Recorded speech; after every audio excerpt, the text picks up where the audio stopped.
Olá, tudo bem com vocês? Bem-vinda a mais uma aula sobre negociação com o Ministério Público e o seu novo perfil institucional depois da Constituição de 88. Permita-me, por favor, compartilhar com você a minha tela para a gente falar desse novo perfil constitucional do MP aí. Olha só, que depois da Constituição de 88, veio chamar a gente para a necessidade de uma atuação mais democrática, mais próximo da população. O MP, ao invés de ser simplesmente um custos legis, ou seja, um fiscal da aplicação da lei, ele passa a ter responsabilidades mais abrangentes, como custos societatis e custos iuris, ou seja, além de guardião da lei, guardião da sociedade, guardião do direito. Então, ele tem que estar mais próximo, exige dele, do MP, uma atuação mais proativa, mais próximo do cidadão, mais democrática. Democracia, né, a defesa da ordem democrática que incumbe ao MP, não é só o direito de votar e ser votado, essa democracia representativa que a gente conhece, mas uma democracia participativa, uma democracia deliberativa, onde diálogo e consenso são as palavras-chave, né? Ensinar, ajudar a sociedade a se comunicar, empoderá-la, quer dizer, devolver a ela o poder para resolver os seus conflitos, os seus problemas, ajudá-la nesse processo. Então, é essa nova missão do MP. Porque o Ministério Público demandista, aquele que acata, recebe todas as demandas e vai judicializar, o MP não daria conta, o Judiciário não daria conta de quantas demandas a gente tem nessa sociedade plural e complexa em que vivemos, não é mesmo? Então, é preciso repensar essa função ministerial, repensar a nossa função constitucional e abrir os ouvidos e as portas e a mente para o diálogo, não é? Então, aquela divisão tradicional que a gente tinha, a suma divisa em direito público e direito privado, já está superada. O que a gente tem hoje, a suma divisa é em direito individual e direito coletivo. E nos dois o MP pode atuar. Ele é legitimado, sim. Então, vamos falar sobre isso? Sobre a importância dessa atuação do MP diferenciada, proativa, preventiva? Sim, porque muitos dos nossos direitos sociais e coletivos que cabe ao MP guardar e zelar, eles não comportam mais uma atuação simplesmente reativa ou repressiva. É preciso se antecipar. Imagina se numa greve de serviços de saúde ou de segurança pública, o MP tem que agir como negociador. Tem direitos como do consumidor, direitos da criança, do adolescente, do idoso, do meio ambiente, que são irreparáveis uma vez lesionados, né? Então, não admitem mais uma reparação in natura. É preciso frear o quanto antes a violação desses direitos. E nós, como Ministério Público, seja membros, seja servidores, a gente tem que estar preparado para isso. Advogados também, né? Aprender a negociar com o MP. Então, a gente estudou aqui no nosso curso um pouquinho de justiça restaurativa. Vimos que a justiça restaurativa é um procedimento para conflitos de natureza criminal, de crime, seja envolvendo adultos, seja envolvendo adolescentes, tudo bem? Onde chamamos para conversar o ofensor, a vítima e a comunidade, com a ajuda de um facilitador, que pode ser alguém do MP ou alguém de fora, que a gente visa traçar um plano de reparação da vítima, de reparação dos danos. É um procedimento centrado na vítima. A gente não olha para trás, não fica só discutindo culpa, remoendo aquilo, a gente olha para frente, a gente viu o dano e a pergunta que se faz na justiça restaurativa é: quem é responsável por reparar o dano e como vamos fazer isso? É isso que fazemos na restaurativa, é esse convite. A partir dessa reparação, o ofensor ele é reintegrado, ele é mais aceito na comunidade dele, porque ele errou. Sim, a gente falha, né? Falhar é humano. Aí a gente não falhará mais. Então, ele vem de cabeça erguida, ele se reinsere naquela comunidade com uma autoestima muito maior e a gente alcança, assim, a harmonização social, que é isso que a gente visa, não é? Por meio do direito. Então, vimos que tem algumas espécies de procedimentos restaurativos, os círculos, né? Círculos de paz, círculos de diálogo, círculos de conversa, e nas tribos indígenas também tinham círculos de sentença, um dos membros daquela comunidade decidiam qual era a sentença aplicada àquele ofensor. Aqui a gente funciona como seria isso, um círculo de sentença, só que a gente não dá sentença porque sentença é algo que emana do judiciário, mas a gente chega num acordo restaurativo, onde a gente estabelece as responsabilidades, as obrigações de cada uma das partes, e esse acordo é homologado em juízo, tudo bem? Então, a gente pode chegar a esse acordo por meio desses círculos de diálogo, como a gente vê aí, e assim também com a mediação vítima-ofensor. A mediação é uma ferramenta, um instrumento para chegar à justiça restaurativa também. E qual é a diferença? A gente falou também, além da justiça restaurativa, falamos aqui nas nossas aulas de mediação e conciliação. Qual é a diferença? Olha lá no CPC, no Código de Processo Civil, que diz assim, ó, a mediação e programas de audiências de conciliação e mediação. Bem, na mediação, a gente busca identificar as causas do conflito, né? As causas, o porquê ele aconteceu. Na conciliação, o conflito é posto e o conciliador vai sugerindo possibilidades das partes se comporem, né? Na mediação não é possível essa sugestão. O mediador, ele age por meio de perguntas estimulativas da parte, né? E o CPC ainda fala aí, ó, sobre a mediação e a conciliação, ó. O conciliador, né, atuará, né, poderá sugerir soluções para o litígio, né? Só que, claro, ele não pode constranger e nem intimidar as partes. Já o mediador, olha lá, ele auxilia as partes a compreenderem as questões de interesses incumpridos para que eles mesmos possam identificar por si próprios as soluções consensuais. Está vendo a diferença entre mediação e conciliação? Está aí no seu CPC, no artigo 165. Mas a gente viu também nas aulas passadas algumas técnicas e ferramentas de comunicação e conciliação. Isso o CPC não traz, isso a gente aprende aqui, a gente aprende fazendo, aprende vivendo, aprende estudando, não é mesmo? Então, olha lá, algumas técnicas que a gente falou na última aula. Escutativa, o resumo cooperativo, a normalização do conflito, despolarização do conflito, a separação das pessoas dos problemas, a recontextualização ou parafraseamento, colocar em outras molduras, né? A audição de propostas implícitas. Então, aqui, simbolizando a escutativa, o resumo cooperativo, onde você coloca, evidencia os pontos convergentes entre as partes, explica a elas que o conflito é uma coisa natural da convivência em sociedade, já que somos pessoas distintas, com interesses distintos e estratégias diferentes para chegar, para satisfazer esses interesses, então é natural o conflito. Então elas se sentem menos constrangidas de estarem ali na mesa de mediação, de negociação. Despolariza esse conflito aqui, ó, mostra que antes de estarem em sentidos opostos, elas também têm um interesse comum, um ponto em comum, não é? E aí recontextualiza esse conflito, coloca em outras palavras, né, parafraseia, incentiva aí, e ouvir as propostas implícitas, o símbolo é essa figura aqui, ó, do dinheirinho. Então, se alguém discorda da quantia ou dos cálculos para pagar a indenização, quer dizer que, no fundo, ele concorda que deve pagar alguma coisa, não é mesmo? Então, a gente tem que estar portando com isso. E aqui, ó, a recontextualização e parafraseamento, ó, você elaborar e, às vezes, transformar aquela dúvida em uma solução, quem sabe?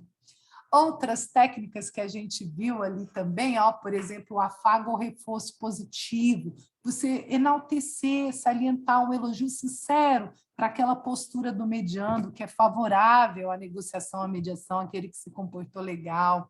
Um enfoque prospectivo, olha aqui a setinha, ó, ensinar as partes a olharem para frente, tudo bem?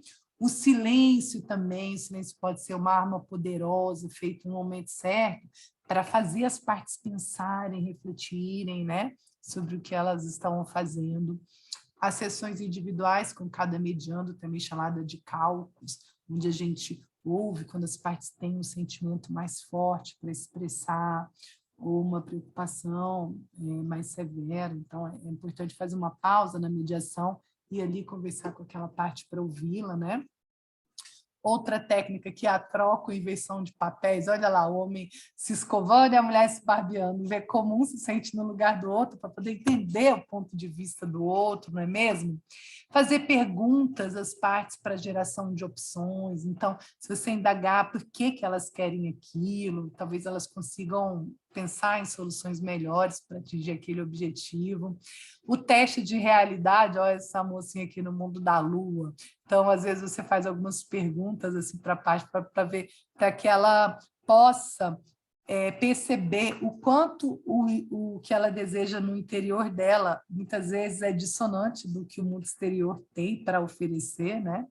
E a validação de sentimentos. Toda vez que a gente tem um conflito, desse conflito emana sentimentos. Sentimentos não são bons ou ruins, eles existem, eles são sentimentos que merecem ser acolhidos e validados. Na medida que a gente tem os nossos sentimentos validados, a gente se sente importante, escutado, compreendido e mais aberto para um acordo, não é mesmo? Então, tudo isso falamos na aula passada. E a gente chega nessa aula para falar da negociação propriamente dito, né? E a negociação, a gente vai ver que é um processo de comunicação, tudo bem? É uma via de mão dupla, onde a gente tem interesses comuns e interesses opostos. E o que a gente vai focar? O que a gente evidencia? Os interesses comuns, tudo bem? Então, aqui tem um conceito de Francisco Girardi, que fala: negociação é um processo de comunicação interativo, estabelecendo quando duas ou mais partes buscam um acordo para atender seus interesses, né? Então, às vezes, você saber dominar as técnicas de negociação e os princípios da mediação podem fazer a diferença entre uma negociação exitosa e uma negociação frustrada, entendeu? Então, tá certo. Isso é a negociação. E as técnicas de negociação e as técnicas de mediação, elas servem tanto para negociações complexas como para negociações simples. Sim, para ambas.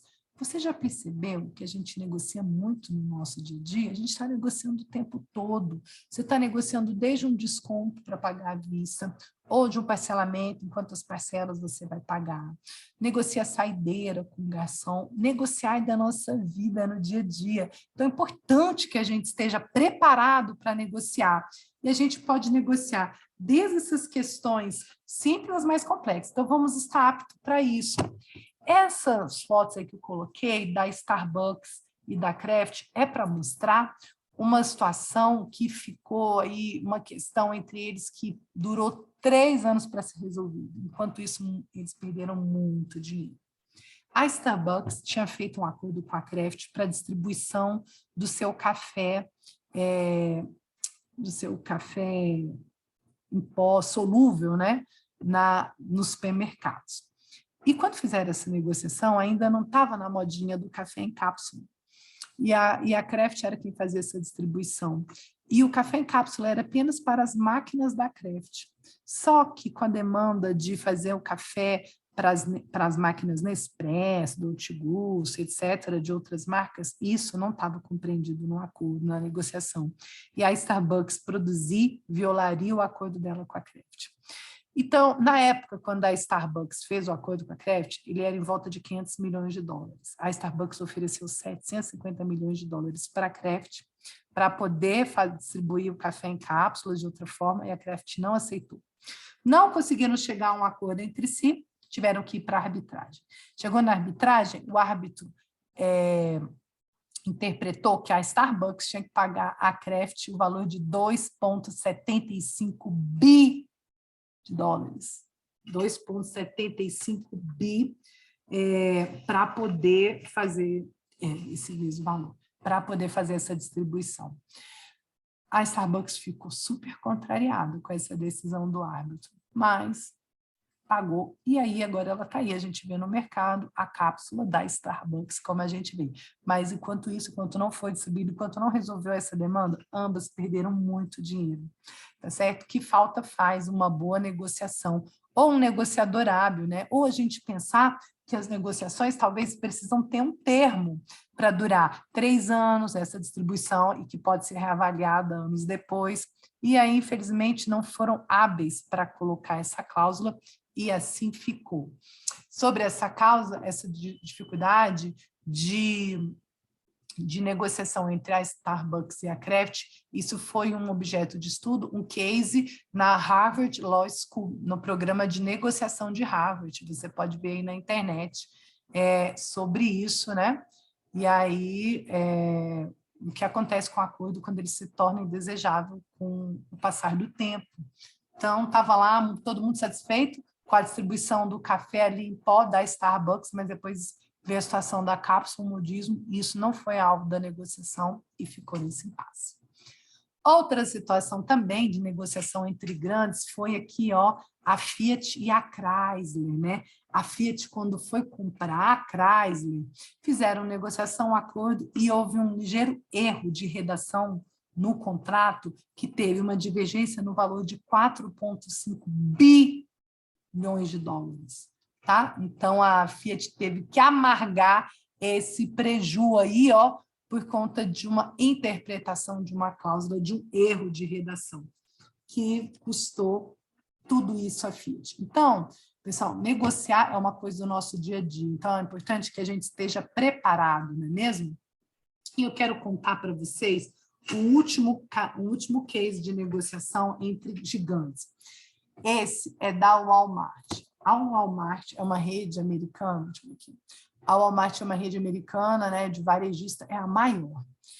Gente, só esse ano, o lucro de 2021, o lucro anunciado pela Walmart foi de 3 trilhões de reais, que é aproximadamente 566 bilhões de dólares. Foi o lucro anual da Walmart, que ela anunciou. Não, desculpe, lucro não, faturamento, quer dizer, só a entrada, isso sem as despesas, tá certo? Ou seja, é muito grande. A Walmart só perde para a Amazon, para o e-commerce, que nesse tempo de pandemia ampliou bastante, né? Mas também na pandemia, muita gente fez supermercado e o Walmart faturou. Então, pense o que é você negociar com o Walmart. Se você é uma grande marca, como a Procter & Gamble, dona aí da Pantene, da Ariel, da Oral-B, da Pampers e etc., tá fácil negociar, né? 2 gigantes de peso. Mas eu quero contar para vocês o caso da Sarah Frey, da Frey Farms. A Sarah Frey é uma mulher que, com 16 anos, assumiu o negócio da família, que era uma fazenda de distribuição de melões, tá certo? Melões e melancias. E a Frey Farms distribuía, e ela assumiu o negócio da família e foi ampliando. Aos 19 anos, ela sentou na mesa de negociação com a Walmart, porque ela já era a maior produtora de abóboras nesse momento. A Frey Farms, eles distribuem abóboras, são o maior produtor, alguma delas, a boa parte comestível, mas boa parte é uma abóbora só decorativa, que o pessoal usa para fazer aquelas lanternas de Halloween. Aquela abóbora não é comestível. Mas, enfim, tem a abóbora comestível da Frey Farms também. E a Sarah Frey sentou aos 19 anos para negociar com a Walmart. Negociar com a Walmart é perigoso, porque a Walmart tem uma política muito agressiva de preços. Ela tenta barganhar cada centavo para quebrar a concorrência dela, porque o lema dela é o vender mais barato. E aí, foi a Sarah Frey negociar com a Walmart, uma vendedora de abóboras. Como que ela faz para sentar numa mesa de negociação com a Walmart? O que ela focou? Olha a Sarah Frey aqui, bem jovem, é a maior produtora americana de abóboras na atualidade, parceira do Walmart. Porque o Walmart, assim, ou você faz parceria com ele e você tem uma grande distribuição, está bem, ou você está eliminado pela concorrência, porque a concorrência vai distribuir no seu lugar. Então, ao invés de focar na discussão de preço, a Sarah falou assim, vamos oferecer o melhor para o nosso cliente da melhor forma. Vamos trabalhar juntos? Qual é o nosso foco? Qual é o nosso objetivo comum? O nosso cliente mais satisfeito. Reduzir custos. Então, a Sarah, ao invés de usar trator para transportar, que custava 12 mil dólares a hora, passou a usar um ônibus escolar, aquele ônibus escolar americano, ao custo de 1.500. Com isso, ela reduziu o custo, produziu muito mais barato. E aí essa foi a frase que a Sarah falou e que chamou a atenção dos negociadores da Walmart, né? Vamos trabalhar juntos, reduzir custos e produzir muito mais barato, para que você não precise me substituir. Porque se você trabalhar comigo, eu poderia fazer no melhor. Entrego o melhor produto da melhor forma, e a Walmart se interessou. E a Sarah também, esse caso da Sarah Frey, Foi um case estudado pela Universidade de Harvard, da onde saíram as dicas para negociar com gigantes. Olha só. Primeira coisa, a dica da Sarah Young. Não faça exigências ou declarações. Em vez disso, se pergunte como você pode fazer melhor. Qual é o melhor que você pode fazer, antes de tudo. Depois, você e o seu negociador se concentrem nos ganhos mútuos a longo prazo. No começo pode não parecer muito interessante, mas daqui a um tempo isso pode se tornar bastante interessante. Pensa lá na frente. E outra dica, vamos ser objetivo, né? Não gaste tempo retardando o processo de negociação. Seja um solucionador de problema ao invés de um causador. Ficar no e se, naquele reme-reme, coisa que não rende. Então, vamos logo ganhar tempo, porque tempo é dinheiro, olha lá. E o Walmart não tem tempo a perder. Percebe? Então, ele fala assim também, não deixe o seu parceiro gigante ser o responsável por mais de 20% dos negócios da empresa. Você concentra tudo no parceiro gigante, todo o seu bolo, se esse contrato for rescindido. E aí, como é que você fica? Então, você tem que ser parceiro do gigante, sim, mas também encontrar outras formas. Percebe? Outra dica sobre o planejamento da negociação. Nunca entre em uma reunião sem uma agenda clara de negociação. Meu filho sabe o que você quer. Tenha bem claro o seu interesse, a sua meta, o seu alvo, até onde você pode chegar e a hora que você vai encerrar aquela negociação. Porque chega a um determinado valor, um determinado ponto, que é melhor você seguir sem a negociação do que com ela. Que pode ser, você tem que ter claro para você até quando aquela negociação é vantajosa. Agentes públicos não estão acostumados a isso e chegam muitas vezes na mesa de negociação sem ter se preparado. Confiando na autoridade do seu cargo, que o que falar vai ser aceito, eles chegam despreparados. Então, prepare-se, tenha uma agenda clara de negociação. Quais seus interesses, as suas metas, o seu alvo e a sua MASA. Ou seja, MASA é a melhor alternativa sem acordo. A partir daquilo ali já não vale mais a pena fazer acordo. Tudo bem? Faça o bom uso do tempo de resposta dado aos compradores. Obtenha sempre as respostas que necessita. Tá? Na negociação, pergunta tudo que você quer saber, o que precisa deixar claro. Tudo bem? Nada de conversa fiada, vá direto ao ponto. O tempo deles, o seu também é valioso, né? Tempo é dinheiro. Nada de ficar com aquelas propostas lá de perda de tempo. Sei lá, o valor de mercado do negócio 300 mil, um oferece 100 mil. É sério isso? Eu tenho mais o que fazer. Então, por favor, então dá licença, não empata a minha agenda. Vamos conversar sério, ninguém ali é moleque. Tudo bem? E aí, você também tem que tratar o relacionamento como um casamento. Você tem que cumprir os acordos negociados fielmente e se comunicar o tempo todo para esclarecer os pontos. Não pode deixar a sujeira para baixo do tapete. Tá certo? E a última dica da Sarah Frey é: não acredite que porque eu sou jovem, o negociador é jovem, é que ele não sabe do que está falando ou que vai ser uma negociação fácil. Porque nós sabemos que nós, juventude, somos demais, né? Eu já me incluindo entre as novinhas, né? Negociar não é porque é jovem que é mais bobinho. Então, abre o olho, negociador jovem também pode. Tá ótimo, pessoal. Então é isso, esse é só um convite para a nossa próxima aula, onde a gente vai entrar nas técnicas de negociação propriamente dito. E aí eu deixo uma frase para você. Gente que nunca faz mais do que estão sendo pagos para fazer, nunca ganharão mais do que eles fazem. Então, pensa só, você não é pago para isso, se você não fizer mais, nunca vai ganhar mais do que aquilo que você é pago. Por que então não arriscar? É isso? Então, vem com a gente para a próxima aula e fica atento. Um grande beijo e obrigado pela sua audiência.